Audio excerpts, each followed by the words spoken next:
another part of the world this time. We're heading back to the Asian region, and we're going to spend a little time with Shah Redza Hussein, a former ranger who is now the director at Royal Belum State Park and Perak State Protected Area.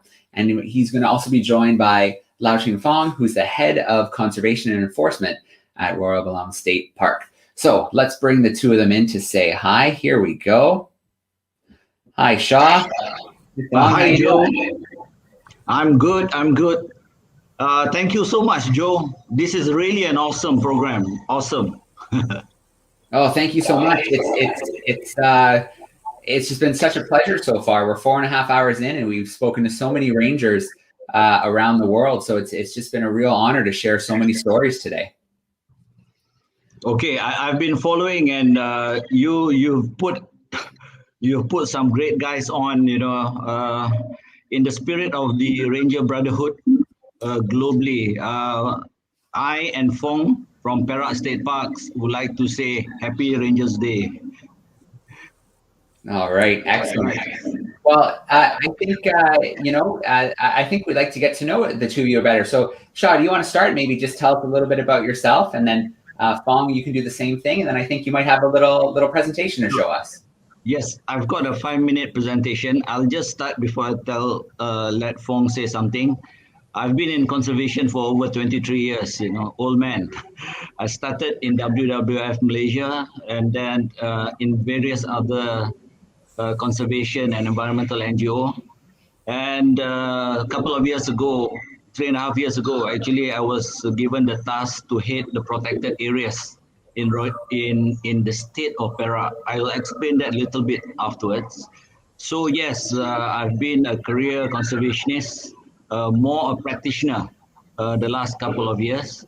And I've got a bunch of great rangers in Royal Belum State Park. I'll hand over to Fong to introduce himself. Hi, my name is Fong. I've been in this landscape for over 10 years now. I think should be 13 or 14 years. I also started with WWF. I was with the survey for the research team to do research on rhino, and back then we still thought we had rhino, but I think in the past few years we sort of declared it's extinct. And then I was also in the tiger survey team and the anti-poaching team. And then not long after Shah joined the Perak State Park, I also switched to join the state park. Yeah. I poached him, Joe. You gave him a little push in that direction. Fair enough. Okay. So shall I go into the presentation and then we can chat a little bit more? Yeah, sounds great. I'll go into the share mode, right? Yep. So you joined us last May, Shah. It was an absolute pleasure to have you share your story with us in the Global Biodiversity Festival. So it's great to have you back again on such an important day. Thank you, Joe. Hang on. I'll just get this right. Yeah, and let me know if I can help in any way. Okay, let me see. I'm on share, right? Yep. So on Chrome tab. All right, so hang on. Can you see that? No, it didn't come up yet. Why don't you try, Shah, the first option, sharing your entire desktop? That might be a bit easier. Then we can just bring it to the front. Okay. Hang on. That's okay. It's technology. It was a while since we did our event. I lost you guys, actually, Joe. Yeah, we still got you. Oh, shoot. Okay. I'm here, entire screen. Share. Is it there? Oh, I know what's happening. Under the entire screen, there's a picture of your screen. Can you click on that first? And then the share button will light up. Okay, hang on. Share screen.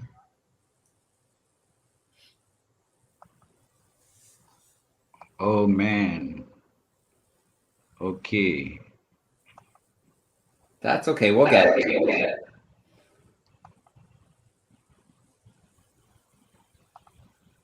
There we go. Right. Here it comes. Okay, so I have got to go here, and I'm sorry for this, man. I'm an old man in this game. Don't worry about it. All right. We got Is it. that on? Is that on, Joe? Yep, nice and full screen. Okay, so thank you, everybody, whoever's watching us. I'm Shah. Just 5 minutes on Perak State Park Corporation. So Perak State Park Corporation manages all the protected areas in the state of Perak, which is in Malaysia. This is an aerial view of the Royal Belum State Park. Okay, just for the benefit of those who don't know, if you look on the right, that is the map of Southeast Asia. You can see China, Thailand, and in the red box is where Malaysia is. So Malaysia is divided between Peninsular Malaysia, which is the southernmost part of the Asian continent. Yeah? And also we have North Borneo, two states in both Borneo, Sabah and Sarawak, divided by the South China Sea. Within the Peninsular Malaysia, if you can look at the map on the left, we are in the red circle. We border the state of we border Thailand. Malaysia still has about 45-50% forested area, but the dark green areas are our protected area and national park. So we are a state park right up north. Okay, just a little bit to show. If you look at the Royal Belum State Park in green, we are bordering two other protected areas in Thailand, which is the Banglang National Park and the Halabala Wildlife Sanctuary. So it's a contiguous forest. But more interesting than that is, if you look at the map on the right, you can see Royal Belum in green. Oh, sorry.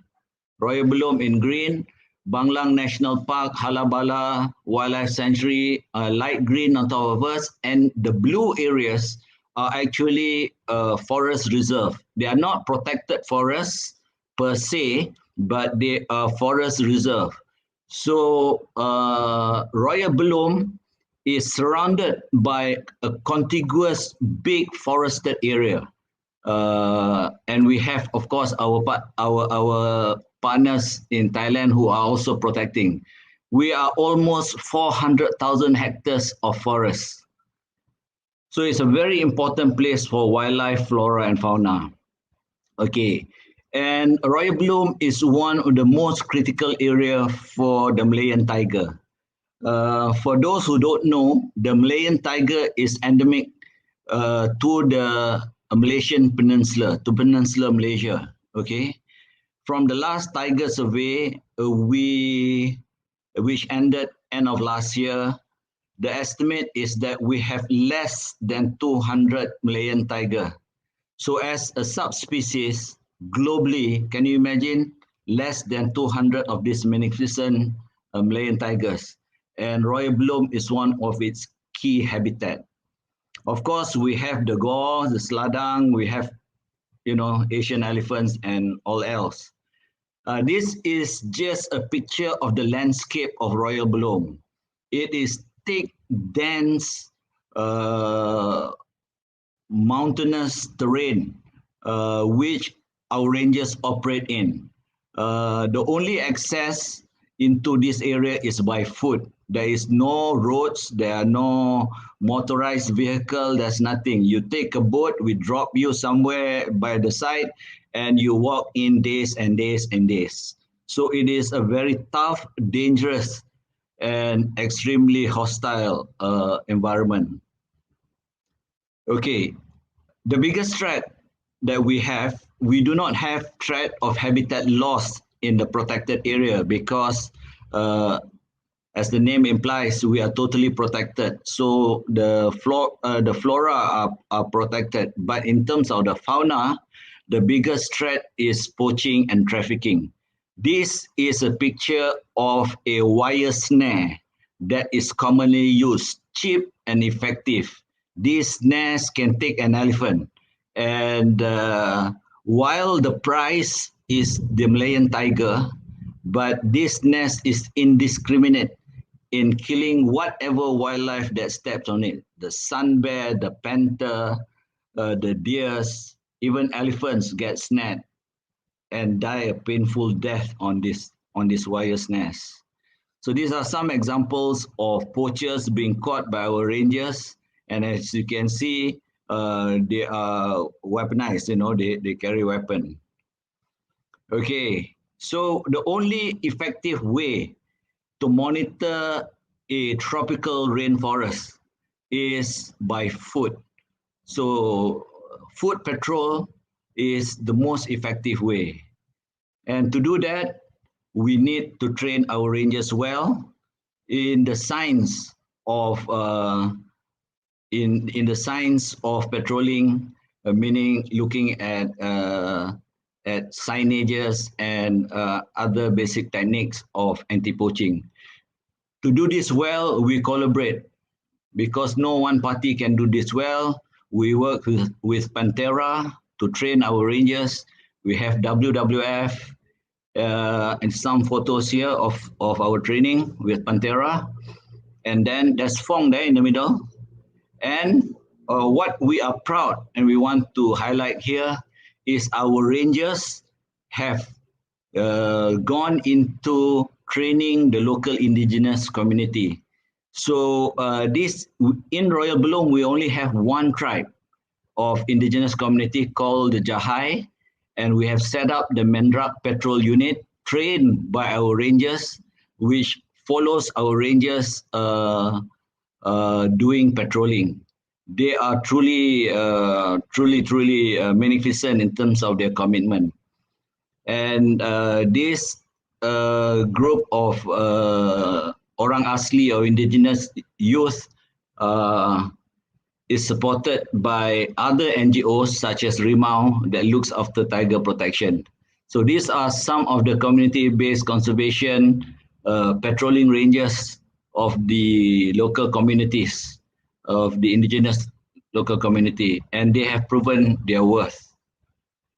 Okay, this is a map in 2020 where we done patrolling together with our partners WWF and also the indigenous community. We've covered quite a big area within Royal Belum. And why do we do this? Is because for years, hundreds and hundreds of snares, thousands over the last 5 years, have been set up inside the protected area. But last year, I would just like to share that out of the hundreds that we found yearly, we only found last year 5. Out of the 5, only 2 were active snares. And as it is, we are almost into zero poaching, but we have to be constantly vigilant, But more importantly than that, we have now current data showing that critical wildlife such as the Malayan tigers have been observed to breed in our protected area. So tiger breeding in the wild as an apex species shows that all the protection that we have done by our rangers and other enforcement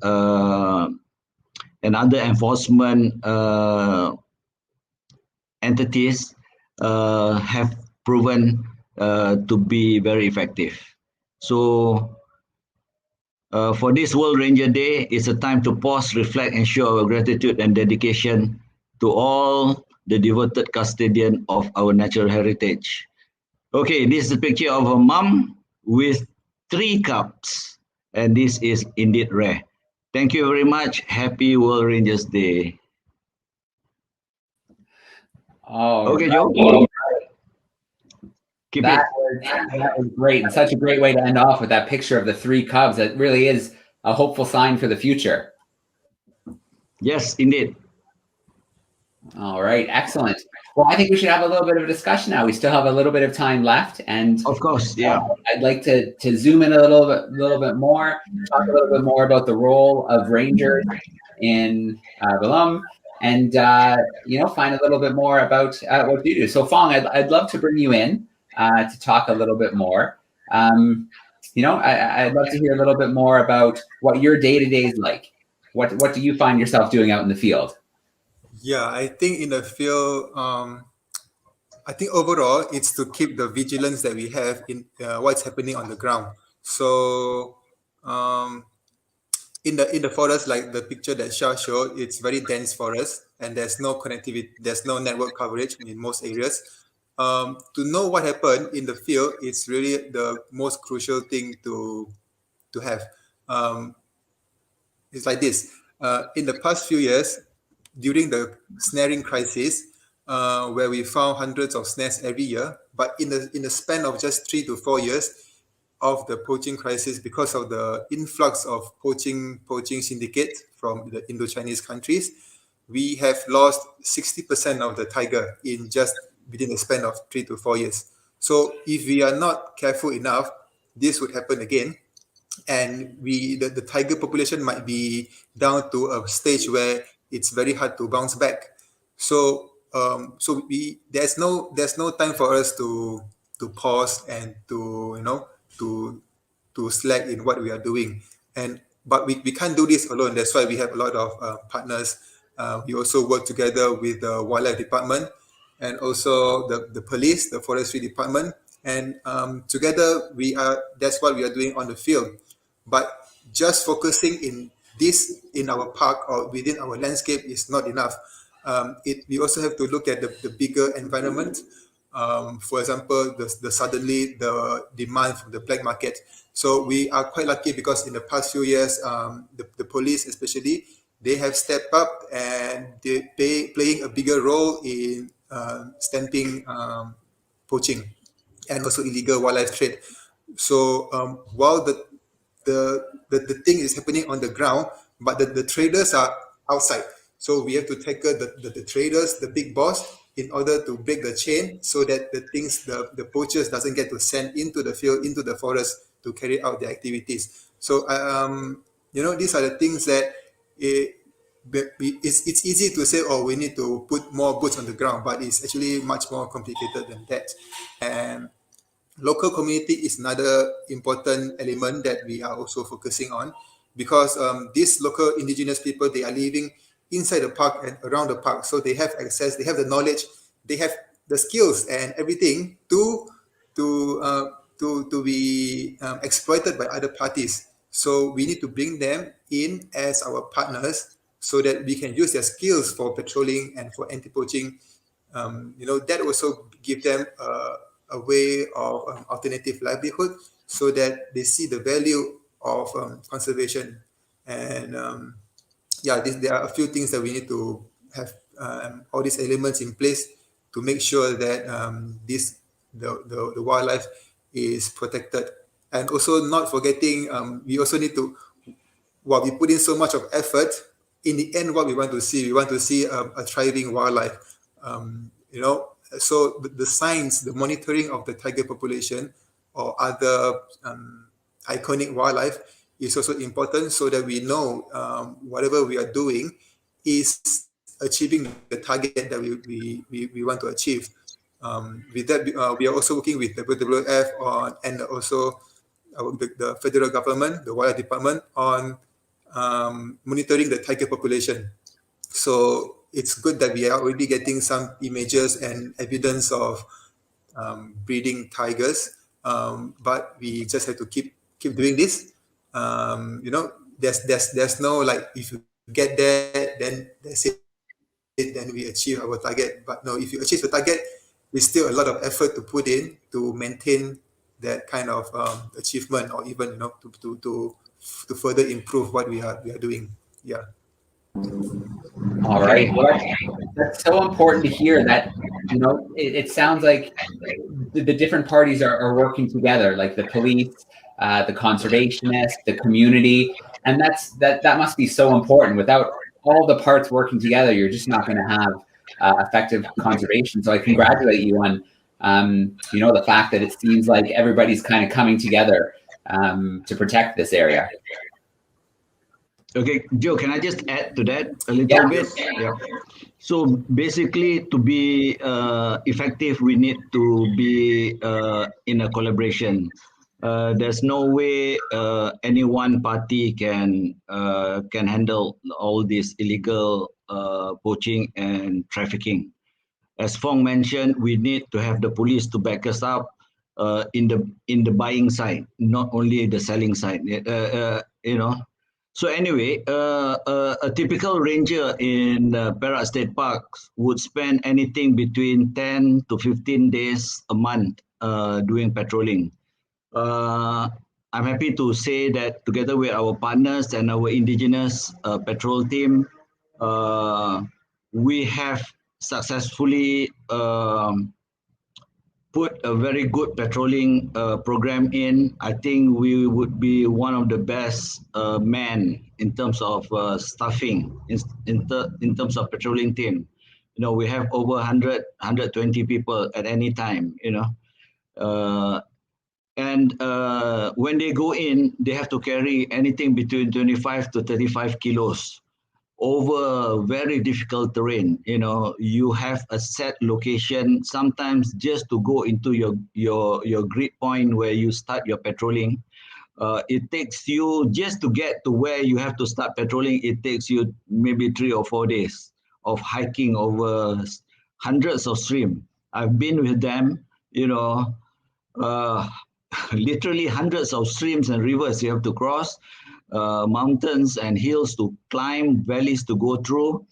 And you have to stick to very rigid. We use the smart patrol, as many other rangers throughout the world are using smart patrol to track. At the same time, the rangers also take the responsibility of collecting data for science, samples, for example, tiger scat, any other signage, all the data for scientific research collected by the rangers, because scientists don't go as far deep into these forested areas. So besides the patrolling, they also play a crucial role in data collection for research. And it's a really tough job. 15 days in the forest, in a tropical rainforest like ours, is the maximum. If you push them more, nobody can just take it, So it's a tough job, and they are behind the scene. Nobody sees them. Poachers are armed, dangerous. So this is a very good opportunity on World Ranger Day to highlight their work. Thanks, Joe. Okay. Yeah, and definitely sounds like a tough job. That much weight and that much hiking in really tough terrain. But it must be kind of special too, to be out somewhere so remote in such a beautiful place. So there must be that element to it as well, where there's just being immersed in nature. That must be a nice plus for the rangers. Yes, I think the prerequisite to be a ranger is you just have to love nature. If you do not like to be in the forest, the tranquility of the forest, you don't like the flora, fauna, you can't be a ranger. Of course, you need to be fit. That's the other thing. If you're not fit, you can't do it. Fong has been in anti-poaching work for almost 10 years. Maybe Fong can share some of the experiences. I've been with them. I've been attacked by elephants before, got my handphone smashed, and me, Fong, and a couple of guys had to sleep by the river, not in our camp. Our camp was totally totally destroyed by a bull elephant. We ran to the riverbank. We had to sleep at night. Most of the rangers were not were only in shorts, because we were about to have dinner. They were cooking, and when the bull elephant came, and we just scattered, But we kept our cool. but we had to sleep without shirts, and it was raining. Maybe Fong can share a few more of his experiences, with the wildlife. That'd be great. Yeah, I think the job definitely come with the risk and the danger. But for those who sign up for this job, it's part of the package. You know, you can't run away. You just can't take the best part and leave the risk out. I think this risk is what also give us a sense of satisfaction. If it's too easy, there's no challenge, and it's there's nothing to shout about. And of course, the love of being out there to see to be into places that nobody has been, and that is also some kind of achievement. Different people might get different motivation on different things, but they are, apart from the big animals like elephant that Shah mentioned, or even the cow. The cow is the largest cattle in the world, could weigh more than 1 ton. These are the danger, or poisonous snakes, but these are the danger that we normally imagine. But there are a lot of things that happen more commonly that are really worrying us, like leptospirosis or malaria, other infectious disease that we can't see because we can't run away from it. These are the things that we have to face. And the thing about the dense forest is that you would think elephant is big, but in the forest sometimes we can't see beyond 5-10 meters. So that is the danger. And there was a trip. I was on a ridge, and we saw an elephant in front, and then the elephant moved away from us, but we can't steer away from the ridge because we need to go home. So we were following behind the elephant very carefully, but it was I was amazed how quiet this giant could move in the forest. And if it doesn't move, it's hard to identify the elephant through the foliage. So imagine it happens quite a few times to our guys that the elephant is very close to their camp, or they woke up in the morning and the elephant was sleeping very close to their campsite or next to their hammock. And these are the things that it's scary at that point, but in hindsight, everything is, you can laugh at it, and then I guess feel kind of proud about this as well. And another thing is, because of the dense forest, everything that we do inside, it's nothing is happening out in the open. Like, you can't see danger miles away. It's the same for the poachers. If we see any signs, we need to track down based on the signs, their footprints, or whether any cut signs, and that leads us to the campsite. And at the campsite, because the poachers are, they are professionals. They are professionals to move and live in the forest. So to be ahead of the game, what we are doing is we need to approach the camp at night.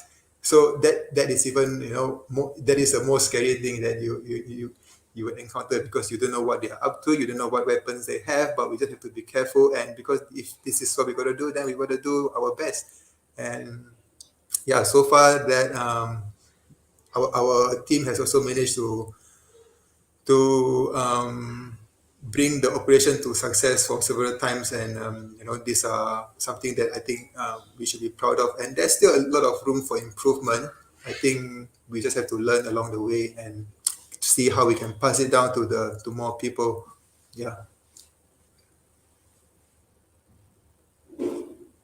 Okay, well, that's those are some great stories. I think some people might be surprised that you can be snuck up on by an elephant, but I mean, Yep. they're so thick, and I bet you they can be pretty quiet sometimes. That they kind of get the jump on. Yeah, Joe, different parts of the world face different challenges. For us, it's the tropical rainforest. The tropical rainforest has its own challenges. Unlike if you are in the savannah or in open fields, line of sight are very clear. You can even use technology like drone and stuff like that. But not in the rainforest. There's yet to be an effective technology, let alone having no connection, to be it to be implemented, because there's just no line of sights. Drone can't even see us. Infrared can't even go through the thick forest canopy. You know, it's very difficult, and it's such a huge area. You're talking about hundreds of hectares, hundreds, thousands of hectares. You know, so Joe, I know our time is almost up. Let me say on behalf of Perak State Park Corporation, Royal Belum, and all the rangers in Malaysia, we wish to put our salute to and solidarity to all the rangers worldwide. You know, we understand, we feel you guys. You know, and please bear in mind that that we are a chosen group of people. That is the pride we have, you know. In not many people are chosen to take this responsibility and willing to accept this responsibility. So we are chosen in a way, whether we like it or not, to undertake this responsibility, and that is a big pride. And when we use our uniform, our ranger uniform, that is our pride, to look after our natural heritage for now and for the future. Joe, great job, Joe. Hope to see you around. Absolutely. Shah and Fong, thank you so much for taking us into the world of rangers in your part of the world, a very, very challenging part of the world. So I commend you and all the rangers on the team who do it day in and day out. Thank you so much. Thank you. Cheers, Thank you for mate. inviting. All right. Thank you for the yeah. Have a great rest of the day. All right. Okay. So that was a great experience. Another part of the world, a different challenge for rangers in that rainforest environment, an environment that's very hard to move on, very hard to move through, lots of hiking. So absolutely great to have Fong and Shah joining us live today.